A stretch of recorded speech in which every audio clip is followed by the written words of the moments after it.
Ako po si Jenica Tapang, ang operator ng DTF dito sa branch ng Metrotown.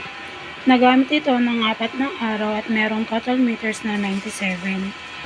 Ito po yung printer head natin. Ang huling palit ng printer head natin sa white noong March 12, 2024. Ito naman po yung copy natin na may 100% good condition. At ito po yung ating damper. Ang huling palit nito ay wala pa po. Head clean.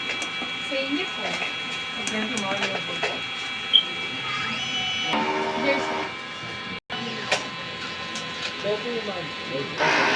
May mga sample. Pwede sila rin. After head clean, punasan natin ng wiper.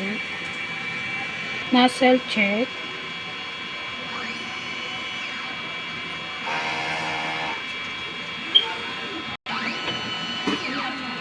In system natin, tama lang po ang label. Ito po yung ating grand wire. Waste lang, kakalinis lang po kahapon. Ito na po ang ating AVR. Mga use, unused po natin. At ito naman po yung mga stock natin ng white, magenta, black, cyan, and yellow po. Ito naman po yung stock natin sa powder. Ito naman po yung film natin. Ito naman po yung consumable monitoring natin sa powder.